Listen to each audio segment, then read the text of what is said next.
तो चटपटे पकवान में आज आप लोगों से कबाब की एक और बेहतरीन रेसिपी शेयर करूंगी।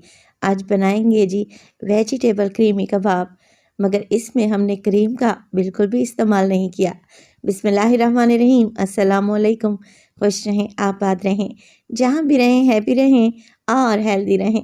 तो मैं हूँ फ़ायज़ा और वेलकम करती हूँ आपको चटपटे पकवान में। ढेर सारी सब्जियों का इस्तेमाल करते हुए आज मैंने ये यूनिक कबाब बनाए हैं जो कि खाने में बेइंतहा टेस्टी हैं। तो रेसिपी को आप लोगों ने एंड तक देखना है। रेसिपी अच्छी लगे लाइक कर दें और चटपटे पकवान को सब्सक्राइब भी कर लें। तो देर किस बात की, चलें फिर जल्दी से ये मज़ेदार से चिकन वेजिटेबल्स कबाब बनाना स्टार्ट करते हैं। अच्छा, ये कबाब बनाने के लिए सबसे पहले तो मैं क्या करूँगी, मेरे पास है चिकन, हड्डी वाले चिकन का इस्तेमाल कर रही हूँ और चिकन का वज़न है तकरीबन 400 ग्राम। अगर आप बोनलेस लें तो आप 1 पाव चिकन लें, काफ़ी रहेगा।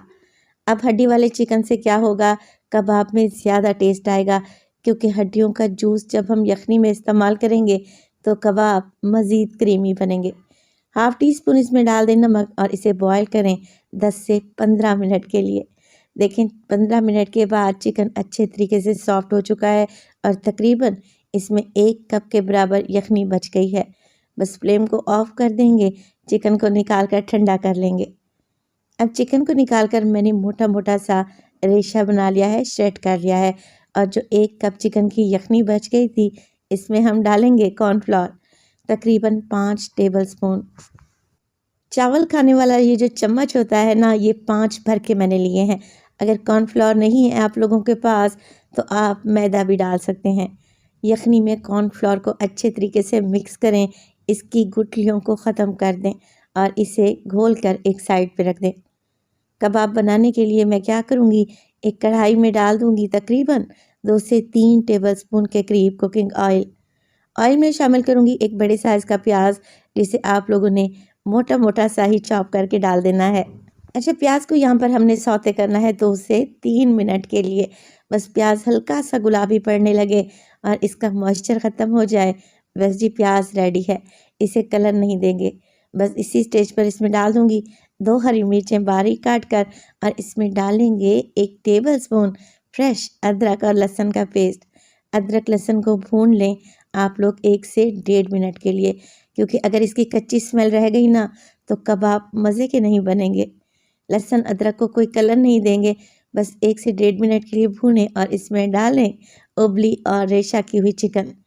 चिकन को भी डालकर हमने 2 से 3 मिनट के लिए फ्राई करना है अदरक लहसुन के साथ, जिससे चिकन का टेस्ट 100 गुना बढ़ जाएगा इंशाअल्लाह ताला।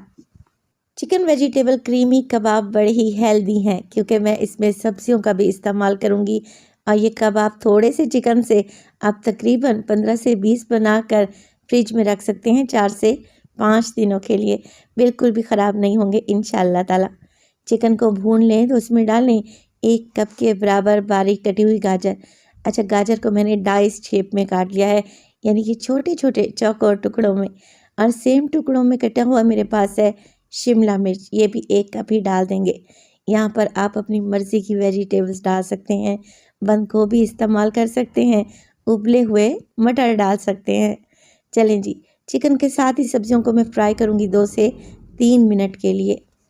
तो जैसे ही गाजर हल्की सी सॉफ्ट पड़ने लगेगी, मैं इसमें डालूँगी नमक, तकरीबन 1 टीस्पून। इसमें डालेंगे काली मिर्च का powder half table spoon. Half table spoon डालेंगे मोटा कुटा हुआ ज़ीरा और हाफ़ टेबल स्पून इसमें शामिल हो जाएगा धनिया पाउडर। इसके अलावा मैं डालूँगी चिकन पाउडर, तकरीबन 1 टीस्पून। अगर ये आप लोगों के पास है तो आप लाज़मी इस्तेमाल करें, कबाब का टेस्ट निहायत ही मज़े का बनेगा। मिक्स कर लें सारी चीज़ों को। अब देखें अच्छे से भुनाई हो चुकी है। यखनी में जो हमने कॉर्नफ्लावर घोल कर रखा हुआ था ना, उसे एक दफ़ा दोबारा से मिक्स कर लें ताकि इसकी गुठलियाँ ख़त्म हो जाएं। बस जी डाल दें ये सारी यखनी चिकन और वेजिटेबल्स में और जल्दी जल्दी से मिक्सिंग शुरू कर दें। तो जैसे जैसे आप लोग मिक्सिंग करते रहेंगे, ये सारी चीज़ें इकट्ठा होना शुरू हो जाएंगी और यही तो हमें चाहिए था। कबाब बनाने के लिए हमें बाइंडिंग चाहिए जो कि कॉर्नफ्लोर देगा। अच्छे तरीके से मिक्स करते हुए सब्जियों को पकाएंगे ताकि कॉर्नफ्लोर का कच्चापन निकल जाए और खाते वक्त ये कच्चा कच्चा सा फील ना हो।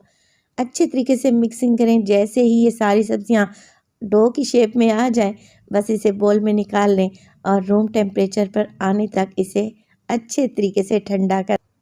तो चिकन वेजिटेबल्स क्रीमी कबाब का मिक्स ठंडा हो चुका है। अब कबाब की क्वांटिटी को बढ़ाने के लिए और इसमें एक अच्छी बाइंडिंग आए, 3 से 4 ब्रेड के स्लाइसेस लें और इन्हें मिक्सी जार में डालकर तकरीबन 1 कप के बराबर ब्रेड क्रम्स बना लें, शामिल कर देंगे और इसके साथ ही डालेंगे ढेर सारा हरा धनिया। चलें जी, अब अच्छे तरीके से सारी चीज़ों को वेल कंबाइन कर लें। ब्रेड क्रम्स डालने से क्या होगा, कबाब क्रिस्पी भी बनेंगे, इनकी क्वांटिटी भी डबल हो जाएगी और कबाब खाने में भी टेस्टी होंगे इंशाल्लाह ताला। आप एक बार बना कर तो देखें, यकीन करें आप मुझे दुआएं देंगे कि इतनी थोड़ी सी चिकन से इतने ढेर सारे मज़े के कबाब तैयार हो गए। अब कबाब को कोई शेप दे लें, जैसी शेप आपको पसंद है। मैंने इसे कबाब यानी कि टिक्की की शेप में बनाया है, आप इसे सिलेंडर शेप में भी बना सकते हैं। कबाब तैयार हैं, अब बनानी है हमने इसकी कोटिंग। तो कोटिंग के लिए अगेन मैं ब्रेड क्रम्स लूँगी। ये फ्रेश ब्रेड क्रम्स हैं, बाज़ार से भी लेने की ज़रूरत नहीं है। इसके अलावा 2 अंडों को भी मैंने फेंट लिया है। बस आप क्या करें, अंडे में डिप करें और ब्रेड क्रम्स में कोट कर लें। और इसी स्टेज पर अगर आप लोगों को वीडियो अच्छी लग रही हो तो आप लोगों से गुजारिश है, वीडियो को लाइक कर दिया करें और चटपटे पकवान को सब्सक्राइब भी कर लें। आप सब लोगों का बेहद शुक्रिया। इसी तरीके से कोटिंग करके आप कबाब फ्रिज में रखें, तकरीबन 4 से 5 दिन के लिए, बिल्कुल भी ख़राब नहीं होंगे और ना ही पानी छोड़ेंगे। अब कबाब को हमने शैलो फ्राई करना है और कबाब फ्राई करने के लिए आप ऑयल का टेम्परेचर मीडियम टू लो ही रखें ताकि कबाब की ऊपर की लेयर क्रिस्पी और शानदार बने। अच्छा, साइडों को चेंज करते रहें, जैसे जैसे गोल्डन कलर आता जाएगा ये कबाब मज़ीद क्रिस्पी हो जाएंगे। दोनों साइडों से बेहतरीन सा गोल्डन कलर आ जाए तो बस जी तैयार है मज़ेदार से क्रीमी कबाब, जिसमें हमने ना क्रीम का इस्तेमाल किया है ना ही चीज़ का, मगर ये खाने में बड़े ही टेस्टी हैं। एक दफ़ा आप बना कर तो देखें, खाकर मज़ा आ जाएगा।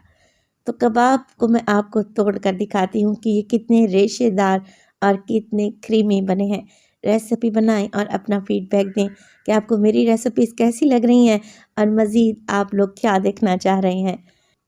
तो आपके कमेंट का मुझे इंतज़ार रहेगा। अपना बहुत सारा ख्याल रखिएगा। फ़ायज़ा को अपनी दुआओं में याद रखिएगा। मुझे दीजिए इजाज़त। टिल देन, अल्लाह निगहबान।